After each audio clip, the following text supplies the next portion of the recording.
Hi guys, welcome back to Jomas Journey. நம்ம channel நீங்க இன்னும் லைக் ஷேர் அண்ட் சப்ஸ்கிரைப் பண்ணலனா மறக்காம லைக் ஷேர் அண்ட் சப்ஸ்கிரைப் பண்ணிக்கோங்க. எங்களோட லவ் ஸ்டோரியோட ஃபைனல் எபிசோடு இது. நீங்கள் வந்து எங்களுக்கு அவ்வளோ லவ் அண்ட் சப்போர்ட் கொடுத்துருக்கீங்க. இந்த லவ் அண்ட் சப்போர்ட்டை நாங்கள் போடுற மற்ற வீடியோஸுக்கும் கண்டிப்பாக கொடுங்க. உங்களோட லவ் அண்ட் சப்போர்ட், உங்களோட பிளெஸிங்ஸ்னால அது மட்டும்தான் நாங்கள் இன்றைக்கி இந்த வீடியோ எடுத்துக்கிட்டு இருக்கோம். 100K வரும்போது இந்த வீடியோ எடுக்க ஆரம்பித்தோம். இன்றைக்கி 250Kல இந்த வீடியோ வந்து நம்ம என் பண்ணுறோம். இதுக்கப்புறமும் வந்து நம்ம சேனல் வந்து நல்லபடியாக விளாக்லாம் எடுத்து வந்து போடலாம். நம்ம லைஃப் ஸ்டைல் அந்த மாதிரி விஷயங்கள், நம்ம ஃபன்னியாக நம்ம வாழ்க்கையில் முதல்ல நாங்கள் என்ன பண்ணிட்டு இருந்தோம். ஆமாம், முன்னாடி ரொம்ப ஃபன்னியாக வீடியோஸ் பண்ணிகிட்டு இருந்தோம். அப்போல்லாம் வீடியோஸ் வந்து ஓடல. ஆக்சுவலாக நல்லா இருக்கும். பழைய வீடியோ நாங்களே எடுத்து பார்த்து சிரிச்சிட்டு இருப்போம். அந்த மாதிரி இருக்கும். ஆக்சுவலாக இந்த வீடியோ என்ன அப்படின்னா, வாழ்க்கை கடந்து வந்த பாதையோட ஒரு சின்ன கிளிம்ஸ் மாதிரி ஒன்று. இந்த வீடியோக்குள்ளே போகிறதுக்கு முன்னாடி என்னோடய ஸ்கின் கேர் பற்றி நிறைய பேர் கேட்டுட்ருக்கீங்க. அது ஒரு சின்ன வீடியோ வரும், கண்டிப்பாக பாருங்கள். ஏன்டி சோகமாக உட்காந்துருக்க? இல்லை, ஸ்கின்னுக்கு மாதம் ஃபேஷியலு, பீல் ஆஃபு, ட்ரீட்மெண்ட்டு இந்த மாதிரி பண்ணால் ஸ்கின் நல்லா பிரைட்னிங்காக க்ளோவாக இருக்குது. ஆனால் வர்ற பாதி சம்பளம் இதுக்கே போயிடும் போலையே எனக்கு. அப்படியெல்லாம் பண்ணல அப்படின்னா ஸ்கின் ரொம்ப டல்லாகிடுது. இதுக்கு நான் என்ன தான் பண்ணுறதுன்னு தெரில. பாதி சம்பளம் இல்லை, முக்கால்வாசி சம்பளம் என்கிட்ட இருந்து பிடிங்கிடுறீ இல்லை. ஆனால் அதெல்லாம் விட என் ஃப்ரெண்டு இருக்கா, அவளோட ஸ்கின் ரீசெண்ட் டைமில் ரொம்ப க்ளோவாக இருக்குது. அவள் என்ன பண்ணுறான்னு கேட்டு அது இந்த மாதம் பண்ணுறோம். போச்சுடா. ஹலோ, ரீசெண்ட் டைமில் உன்னோட ஸ்கின் வந்து ரொம்ப பிரைட்டாக க்ளோவாக பிக்மெண்டேஷன்லாம் போய் ரொம்ப சூப்பராக இருக்கே, எப்படி? பவுடர் அடிச்சிருப்பாங்க. அப்படியா? நானும் கண்டிப்பாக அதை வாங்குறேன். சரிடி. டைகி, எங்கே போகணும், என்ன வாங்கணும்? எங்கேயும் போக வேண்டாம், எதுவும் வாங்க வேண்டாம். என் ஃப்ரெண்டு வந்து க்யூர் ஸ்கின்னு ஒரு ஆப் சஜஸ்ட் பண்ணா. எங்கேயும் போவேன்னா க்யூர் ஸ்கின் அப்படிங்கிற ஆப்பை பற்றி என் ஃப்ரெண்டு சொன்னால், அந்த ஆப்பில் போய் நம்ம மொபைல் நம்பர்லாம் கொடுத்து நம்மளோட பேசிக் டீட்டெயில்ஸ் கொடுத்து லாகின் பண்ணோம்னா போதும். நம்மளோட டீட்டெயில்ஸ் எல்லாம் வாங்கினதுக்கப்புறம் நம்ம ஃபேஸை ஃபுல்லாக ஸ்கேன் பண்ணுறாங்க. ஸ்கேன் பண்ணிட்டு எங்கெங்கே டார்க் ஸ்பாட்ஸ் இருக்குது, எங்கெங்கே பிக்மெண்டேஷன் இருக்குது, எங்கெங்கே பிளெமிஷஸ் இருக்குது, நம்ம என்ன க்ரீம் யூஸ் பண்ணுறோம், ஸோ தட் என்ன ஆல்டர்னேட்டிவாக இருக்கும், நம்மளுக்கு என்ன அலர்ஜி இருக்குது, இந்த மாதிரி எல்லா டீட்டெயில்ஸும் தெரிஞ்சுக்கிட்டு நம்ம ஸ்கின்னுக்கு ஏற்ற மாதிரி ஒரு கஸ்டமைஸ்டு கிட் ரெடி பண்ணி கொடுக்குறாங்க. இந்த கிட்டை வந்து எவ்வளோ யூஸ் பண்ணணும், என்ன நேரத்தில் யூஸ் பண்ணணும், எப்படி யூஸ் பண்ணணும் அப்படிங்கிற எல்லா இன்ஸ்ட்ரக்ஷனுமே அவங்களே ப்ரொவைட் பண்ணிடுறாங்க.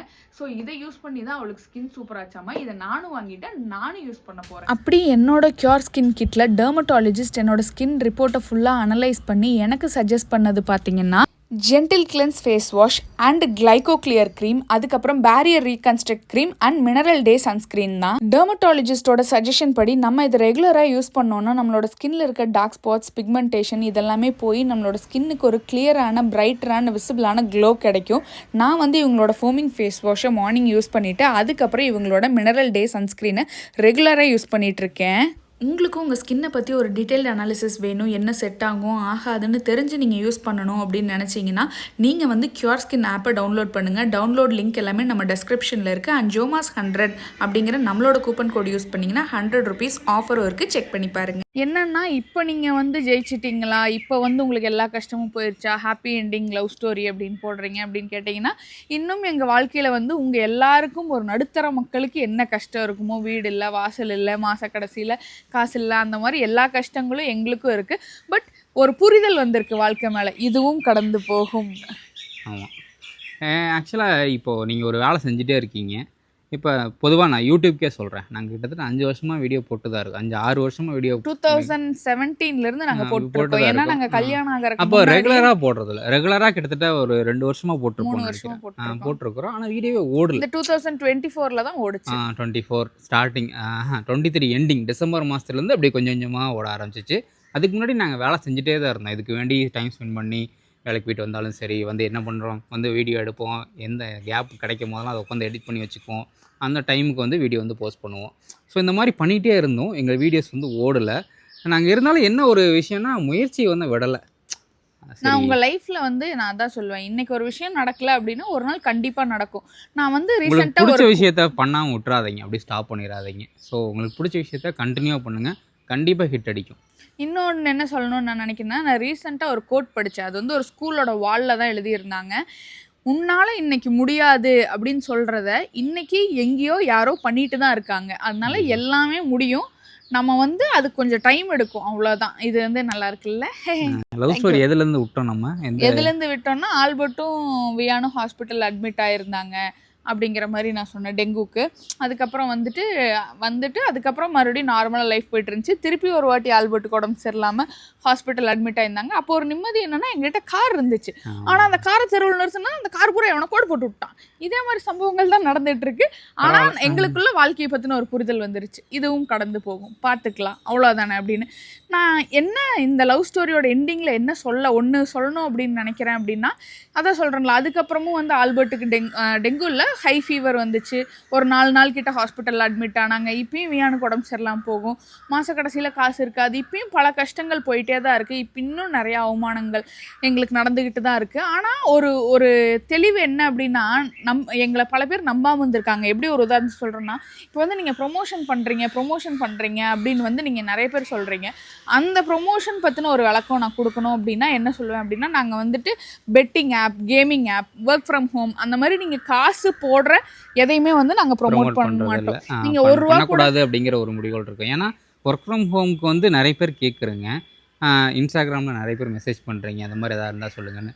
ஏன்னா நான் போனது எல்லாமே ஸ்கேமாக இருந்திருக்குது. எனக்கு தெரிஞ்சு நான் கேள்விப்பட்டது, என் ஃப்ரெண்ட்ஸ் சர்க்கிளில் போய் பார்த்தா காசு கட்டுவாங்க, ஆனால் காசு எடுக்க முடியாது.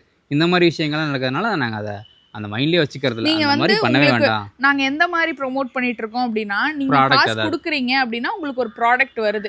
அந்த ப்ராடக்ட் உங்களுக்கு வேணும்னா நீங்க வாங்க போறீங்க, இல்ல வேணாம் அப்படின்னா அந்த வீடியோவை நீங்க ஸ்கிப் பண்ணிட போறீங்க. அந்த மாதிரி ப்ரொமோஷன்ஸ் மட்டும் தான் நம்ம பண்றோம். அதுவும் சொல்றேன் பாருங்க, இப்போ 5 வருஷம் இதுக்காக நாங்க வேலை செஞ்சிருக்கோம்.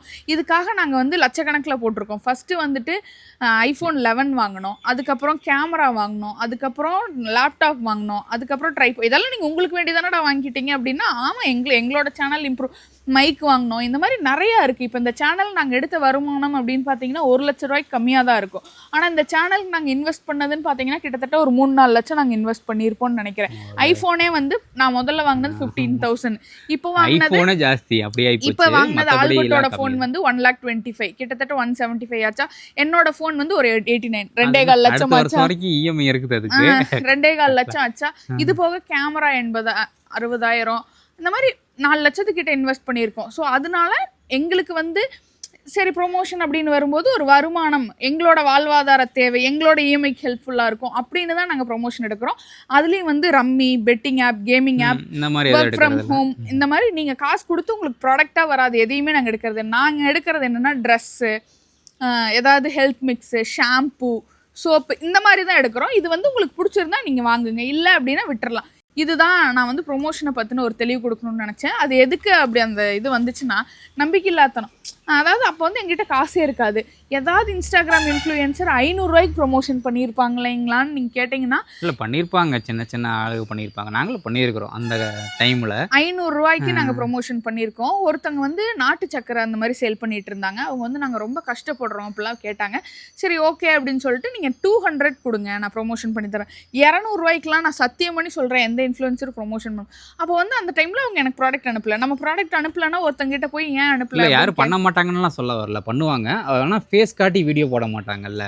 ஸோ இப்போ அவங்க வேறு கிரியேட்டரோட எடுத்து போடுவாங்க, இல்லைனா அவங்களோட கண்டென்ட் பிக்சர் எடுத்து போட்டு வாய்ஸ் பேசி அப்படி ஃபேஸ் காட்டாமல் பண்ணுறவங்க வந்து 200 ரூபாய்க்கு 100 ரூபாய்க்கு பண்ணுறவங்க இருக்காங்க, பண்ணிட்டு தான் இருப்பாங்க. ஆனால் நாங்கள் மூஞ்சி காட்டி போடுறதுனால வந்து அதுக்குன்னு ஒரு வேல்யூ இருக்கணும்ல. இப்போ நம்மளை நம்புகிறாங்க அப்படின்னா அதுக்கு கொஞ்சம் உண்மையாக இருக்கணும். ஸோ நல்ல விஷயங்களை வந்து கொடுக்கணும். ஏன்னா அதே மாதிரி நான் ப்ரொமோட் பண்ணுற எல்லா ப்ராடக்ட்டும் நான் என்ன ஒன்று சொல்லணும்னு நினைக்கிறேன்னா, நான் என் மேலே டெஸ்ட் பண்ணி அது நல்லா இருந்தால் மட்டுமே, அதனால எந்த சைடு எஃபெக்ட்டும் வரல. ஒரு சில விஷயங்களை வந்து நாங்கள் பண்ணாமையும் வச்சிருக்கிறோம். இன்னும் எனக்கு வந்து 2-3 ப்ராடக்ட் எல்லாமே இருக்கு. அது வந்து ஸ்கின் ஒயிட்னிங் க்ரீம் அந்த மாதிரிலாம் வந்துச்சு. அதில் படிச்சு பார்க்கும்போது இன்க்ரீடியன்ஸ் வந்து எனக்கு கரெக்டாக இல்லை. அதில் வந்து ஒரு சில இதெல்லாம் கெமிக்கல்லாம் யூஸ் பண்ணியிருக்கிற மாதிரி இருக்கிறதுனால பண்ண மாட்டோம். ஸோ எனக்கு வந்து ஓகே இது நல்லா இருக்கு, இது இவங்க வாங்கினாலும் யூஸாக இருக்கும் அப்படிங்கிற ப்ராடக்ட்ஸ் மட்டும் தான் நான் ப்ரொமோட் பண்ணுறோம். அந்த 200 ரூபா வந்து அவங்க எனக்கு வந்து கொடுக்கல, அப்போ வந்து ப்ராடக்டே அனுப்பல. அதுக்கப்புறம் ஒரு 6 மாதம் கழிச்சு நம்மளோட சேனல் வந்து நல்லா க்ரோ ஆக ஆரம்பிச்சிருச்சு. நம்ம ஒரு 100K ஃபாலோவர்ஸ் இருக்கும். நான் வந்து அப்போவே அட்ரஸ் கொடுத்துருந்தேன் அவங்க கிட்ட, நம்ம 30K இருக்கும்போது. அவங்க வந்து அனுப்புகிறேன் நீங்கள் கொடுங்க நான் பண்ணிக்கலாம் அப்படின்னு சொல்லி அட்ரஸ் வாங்கிட்டாங்க. ஆனால் நம்ம கொஞ்சம் ரீச் ஆனதுக்கப்புறம் வந்து ப்ராடக்ட் அனுப்பிச்சி விட்டாங்க. அப்போ வந்து ஏன் அனுப்புனீங்க அப்படின்னு கேட்டதுக்கு, இல்லை நம்ம அப்போவே பேசியிருந்தோம் தானே. அதுக்கப்புறம் வந்துட்டு 2024 வந்து நம்ம டெங்கு வந்து முடிஞ்சிருச்சு. முடிஞ்சதுக்கப்புறம் கார் வாங்கலாம் அப்படின்னு சொல்லிட்டு, கார் வாங்குறதுக்கு என்ன பண்ணணும் அப்படிங்கும்போது, அதே மாதிரி வேலைக்கு போகும்போது நான் ஒரு ஒரு டியோ வாங்கி வச்சுருந்தேன், ஆல்பர்ட் வந்து ஒரு சிபிஆர் வாங்கி வச்சுருந்தாங்க. கார் வாங்கணும் அப்படின்னு வரும்போது நான் தான் சொன்னேன்ல, எங்களுக்கு வந்து வாழ்வாதாரம் ஓடுச்சு அப்படின்னாலே அது பெரிய இல்லை விஷயம். எதுக்காக கார் வாங்குறோம் அப்படின்னு முடிவு பண்ணோம் அப்படின்னா குழந்தைக்கு வேண்டிதான். ஸோ அவனை வந்து சேஃபாக கூப்பிட்டு போகணும். அது வண்டியில கூட்டு போறாங்க பல பேர், சேஃபா இல்லையான்னு நீங்க கேட்டீங்கன்னா வண்டியில் தான் கூப்பிட்டு போயிட்டு இருந்தான் அவன் 1.5 வயசு வரைக்கும் அவனுக்கு வண்டியில் தான் என்னன்னா போயிட்டு கொஞ்சம் இம்யூனிட்டி கம்மியா இருந்துச்சு. இந்த குளிர் காத்தெல்லாம் காதுக்குள்ள போனாலே டக்குன்னு சளி பிடிக்கிறது அந்த மாதிரிலாம் இருந்துச்சு. சரி கார் வாங்கிடலாம், எங்களோடையும் பல நாள் ஆசை, டயர் கூட வாங்க முடியாதுன்னு சொன்னாங்க, எப்படியாவது கார் வாங்கிடலாம் அப்படின்னு சொல்லிட்டு என்னோட நகை வந்து ஒரு 2 லட்சம் ரூபாய்க்கு கொண்டு போய் அடகுல வச்சோம். என்னோட நகை இருந்துச்சு. அதுக்கப்புறம் வந்து 2 பைக்கை வித்துட்டோம். வித்தோடனே 3 லட்ச ரூபா வந்துச்சு, கொடுத்து காரை வாங்கிட்டோம். அவ்வளோதான். என்னோட சிபிஆர் 250 ஒன்று வச்சுருந்தேன் நான். அது கொஞ்சம் யூஸ் பண்ணாமல் தான் இருந்தேன். முன்னாடி நாங்கள் ரெகுலராக போயிட்டுருப்போம், சும்மா பக்கத்தில் மட்டும் தான் எடுத்து ஓட்டிகிட்டு இருந்தேன். ஸோ அந்த பைக்கை வந்து வித்துடலாம். அப்புறம் அதே மாதிரி மணிமேலோட டியோ, அது நல்ல வண்டி தான், சரி அதையும் வித்துடலாம் அப்படின்னு சொல்லி யோசித்தோம். சரி 2 வண்டியும் விற்றுட்டு ஸோ அந்த அமௌண்ட்டுக்கு வந்து கார் வாங்கிட்டோம். கார் வாங்கினோடனே பேசாதவங்கலாம் வந்து பேசினாங்க, மதிக்காதவங்கலாம் வந்து சொல்லுங்கப்பா நல்லா இருக்கீங்களா அப்படி அப்படி இது பண்ண ஆரம்பிச்சாங்க. பார்வையே மாறிடுச்சு. அப்போதான் எங்களுக்கு ஒன்று தோணுச்சு, அப்போ அந்த பொருளா வந்து நிக்கிறதுக்கு தான் மதிப்பு. நான் எவ்வளோ வாழ்றேன்னு நான் வாழ்ந்துட்டு தான் நான் நல்லா தாண்டா இருக்கேன் அப்படின்னு சொல்றோன்னா நம்மளுக்கு மதிப்பு இல்லையா அப்படிங்கிற மாதிரி தோணுச்சு. அதுக்கப்புறம் வந்து கொஞ்சம் கொஞ்சமாக காசு சேர்த்து எங்களோட நகையும் நாங்கள் வந்து மீட்ட ஆரம்பித்தோம். அதுக்கப்புறம் லைஃப் வந்து ஓரளவுக்கு அப்படியே ஸ்மூத்தாக தான் போயிட்டு இருக்கு. இன்னும் வந்து நான் வாழ்ந்து காட்ட வேண்டியது நிறையா இருக்குது. என்னதான் இருந்தாலும் எங்கள் அம்மா வந்து சொல்லியிருக்காங்க, எனக்கு இப்போ வந்து பொங்கல் வருது. ஃபஸ்ட்டு பொங்கலுக்கு வந்து அப்போ தான் செப்டம்பரில் எங்களுக்கு கல்யாணம் ஆயிருந்துச்சு. அப்போ எங்கள் அம்மாச்சி வந்து நான் சாப்பிட்டு நல்லா குண்டாயிட்டேன் இங்கே வந்தோடனே. எங்கள் அம்மாச்சி வந்து நான் போனோடனே பொங்கலுக்கு வந்து கேட்டாங்க, கன்சீவாக இருக்காளா அப்படின்னு. எங்கள் அம்மா சொன்னாங்க, இப்போ அது ஒன்று தான் குறைச்சல் அப்படின்னு. அதனால எங்களை அக்செப்ட் பண்ணிக்கிட்டாலும் எங்களை வந்து அவங்க முழுசாலாம் அக்செப்ட் பண்ணல, அந்த மாதிரி தான் இருந்துச்சு. இன்றைக்கி என் பையன் எடுத்து கொஞ்சறாங்க. என் மாமியார் வந்து என்னன்னாலும் வேறு மதத்துக்கு பொண்ணு தானே அப்படின்னு பேசினவங்க இன்றைக்கி ஏதாவது ஒன்று செய்யணும் வீட்டில் அப்படின்னா என்ன தான் கேட்குறாங்க. அதான் சொல்கிறேன்ல, கருத்து வேறுபாடுகள் நிறையா இருந்தாலும் நான் போய் அவங்க மூஞ்சிக்கு முன்னாடி நான் சொல்ல மாட்டேன், நீங்கள் என்ன இப்படி பண்ணீங்களே உங்களுக்கு நான் பண்ணி கொடுக்க மாட்டேன் அப்படின்னு நான் போய் நேரடியாக வந்து நான் தாக்கமாக. நல்ல பழக்கம் தான் அது மணிமேலைக்கு. அது எப்படின்னா, ஆமாம் டேரெக்டாக வந்து யாராவது போய் இப்போ அம்மாவே போய் பேசுகிறாங்கன்னா வந்து என்கிட்ட வந்து சொல்லுவாள், நீ போய் சொல்லு அப்படின்னு. ஏன்டி நீயே சொல்ல வேண்டியதான், நாங்கள் தான் நின்றது அப்படின்னா, இல்லை நான் சொல்ல மாட்டேன் அப்படின்பா. நீ சொல்லு, நான் சொன்னால் அது வேறு மாதிரி போயிடும், சண்டையாயிரும், சங்கடமாகும் அவங்களுக்கு.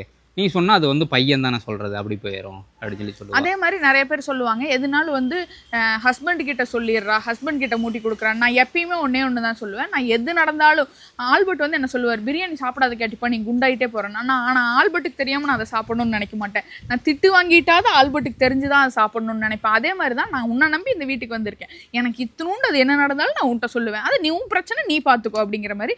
அதே மாதிரி அதான் சொன்னேன், என்னை வந்து வேற மாற்று பொண்ணு தானே, இவன் எங்கள் மாற்று பொண்ணு இல்லை, உனக்கு ரூம் முக்கியமா அப்படி நிறைய கேட்டிருக்காங்க. இன்னும் நம்ம வாழ்ந்து காட்ட வேண்டியது நிறைய இருக்கு. இந்த ஹாப்பி எண்டிங்ல வந்துட்டு எங்களோட லைஃப் நாங்க ஹாப்பியா இருக்கோம், பட் இந்த உலகத்துக்கு நாங்க வாழ்ந்து காட்ட வேண்டியது இன்னும் நிறைய இருக்கு. ஆக்சுவலா சிம்பிளா ஒரே விஷயம் சொல்லணும்னா, நீங்க வாழ்றது வந்து மற்றவங்களுக்கு தெரியும் போதா லக்கி பாஸ்கர் மாதிரி தான். பணத்தை வந்து பேக்ல வச்சுதான் பார்த்தா அது உன் மேல போட்டுக்கணும், அப்பதான் மதிப்பாங்க. என்னன்னா நம்ம வந்து இன்னும் நம்மளுக்கான ஒரு குருவி, ஒரு மரியாதை, ஒரு சின்ன மரியாதையாவது மற்றவங்களுக்கு கொடுப்பாங்க, பணம் இருந்துச்சுன்னா மட்டும்தான். நம்மளுக்கான ஒரு சின்ன குருவி கூட நம்ம கட்டணும். அதுக்கப்புறம் வியானுக்கு வந்து நல்ல படிப்பு கொடுக்கணும். அப்புறம் இப்போ இருக்கிற வீடு அப்படி என்ன பிரச்சனை உங்களுக்கு அப்படின்னு சொல்லி கேட்டிங்கன்னா பாருங்க, இந்த இங்கே தான் பேக்ரவுண்டாக வச்சு யூஸ் பண்ணிருக்கோம், மற்றபடி எல்லாமே வந்து கொஞ்சம் குப்பையாக தான் இருக்கும். இது வந்து ஃபுல்லாவே வந்து ஓனர் அம்மாவோட கண்ட்ரோல், அதனால நம்ம வந்து எதுவுமே இதெல்லாம் எடுக்க முடியாது. அம்மா அப்பா பேர்ல வந்து அதே மாதிரி உள்ள வந்து இருக்கும்போது அவங்க அண்ணா ஃபேமிலி, அவங்க அம்மா, நாங்க எல்லாருமே இருக்கோம். சோ தட் நாங்க உள்ள வச்சு வீடியோ எடுக்க முடியாது. இந்த இடத்துல எடுக்கும் போதே எங்களுக்கு பல பிரச்சனைகள் கொடுப்பாங்க, பல தொல்லைகள், பல டேக் போவோம் சில வீடியோலாம். ஆனா ஒண்ணுமே பண்ண முடியாது, நம்ம இந்த இடத்துல இருக்கோம், வெளியே நம்ம போகல அப்படிங்கும்போது நம்ம சாக்ரிஃபைஸ் பண்ணி தான் வீடியோ எடுத்து ஆகணும். ஒன்று. ரெண்டாவது, எங்களுக்கு வந்து இப்போ ஹாப்பி எண்டிங்கில் இன்னும் பண்ண வேண்டியது நிறையா இருக்குது. அது யூடியூப் சேனலில் நம்மளோட ஜேர்னி நடக்க உங்கள் கூட கண்டிப்பாக ஷேர் பண்ணுவோம். ஏன்னா இது எங்களுக்கு ஒரு நல்ல மெமரியாகவும் இருக்குது. இது கொஞ்சம் எங்களுக்கே கொஞ்சம் மோட்டிவேஷனாக இருக்குது. நாங்கள் எப்படி ஒரு வாழ்க்கையை வாழ்ந்துட்டு இருந்திருக்கோம் இத்தனை வருஷமா, இப்போ நம்ம வாழ்க்கை எப்படி மாறிட்டு இருக்கு அப்படின்னு சொல்லி எங்களுக்கு பார்க்கும் போதே கொஞ்சம் சந்தோஷமாக இருக்குது. ரெண்டாவது வந்து வியானோட ஒரு மெமரிக்கு வந்து நல்லாயிருக்கும். அது ஃபியூச்சரில் எனக்கு ஞாபகம் வருது, ஸ்கூலுக்கு வந்து இவ்வளோ ஃபீஸ் கேட்குறாங்க அப்படின்னு வீடியோ போட்டும்போது நீங்கள் ஏன் கவர்மெண்ட் ஸ்கூலில் சேர்த்தக்கூடாது அப்படின்னு நிறைய பேர் கேட்டிருந்தீங்க. ஆல்பர்ட் சொல்லுவார், எனக்கு ஒரு ஓட்ட பேண்ட் இருக்கும், இப்படி சட்டையை வந்து இழுத்து வச்சு மறைச்சிட்டே தான் நான் போவேன் அப்படின்னு. நான் வந்து ஒரு 5th வரைக்கும் ஒரு மெட்ரிக்கில் படித்தேன். அதுக்கப்புறம் நான் கவர்மெண்ட் ஸ்கூலில் இங்கிலீஷ் மீடியம் சிலபஸில் படித்தேன். ஆல்பர்ட்டும் கவர்மெண்ட் ஸ்கூல் தான். எனக்கு வந்து கவர்மெண்ட் ஸ்கூலில் இது சரியில்லை அது சரியில்லை அப்படின்லாம் நான் வந்து குற்றம் சாட்ட விரும்பலை. எங்களோட வாழ்க்கை முறை, நாங்கள் வாழ்ந்த ஒரு வாழ்க்கையவே என் பையனுக்கு நான் கொடுக்குறேன், அதே வாழ்க்கையை நீ போய் வாழு அப்படின்னு நான் சொல்றேன் அப்படின்னா நான் ஒரு அப்பாவா நான் ஒரு அம்மாவா இவர் ஒரு அப்பாவா நாங்க 2 பேரும் அந்த இடத்துல தோத்துட்டோம்னு நாங்க நினைக்கிறோம். இதை விட எங்களோட ஒரு பெஸ்ட் லைஃப் எல்லா அப்பா அம்மாவும் நினைக்கிறது தான். எங்களோட ஒரு பெஸ்ட் லைஃப் எங்க குழந்தைக்கு இப்போ கொடுக்கணும்னு உங்க அப்பா நினைக்கிறோம். அம்மா வந்து ஸ்கூலுக்கு போயிருக்க மாட்டாங்க, ஆமா, நம்மள ஏன்னா வந்து கவர்மெண்ட் ஸ்கூலுக்கு கஷ்டப்பட்டோம், நம்ம வந்து கவர்மெண்ட் ஸ்கூல் போனோம். இன்னைக்கு வந்து ஒரு நல்ல ஸ்கூல், ஏன்னா இங்கிலீஷ் நல்ல ஸ்கூல்னு இல்லை, அதான் கொஞ்சம் நல்லா இங்கிலீஷ் பேசுகிற மாதிரி, அவன் எங்கே போனாலும் சர்வே ஆகிக்கிற மாதிரி. இப்போ உலகத்தில் அவன் எந்த மூலைக்கு போனாலும் சரி, ஹிந்தி தெரிஞ்சால் ஓகே பிரச்சனை இல்லை, ஹிந்தி கற்றுக்கிட்டோம், அவனுக்கு என்ன வேணுமோ அதை கற்றுக்கிட்டோம், என்ன வழியை கற்றுக்கிட்டோம். அவன் எங்கே போனாலும் அவன் கொஞ்சம் ஒரு எப்படி சொல்கிறது, ஒரு இன்செக்யூர்டாக இல்லாமல் ரொம்ப கான்ஃபிடென்ட்டா போறோம். கான்ஃபிடென்ட்டாக எங்களை மாதிரி தயங்கி பேசக்கூடாது. அந்த மாதிரி நாங்க வந்து இன்னும் எங்களுக்கு பண்ண வேண்டியதுன்னா வீடு கட்டணும், அதுக்கப்புறம் வந்துட்டு வியானுக்கு ஒரு நல்ல எஜுகேஷன் அதுக்கு முன்னாடி கொடுக்கணும், இடம் வாங்கணும்.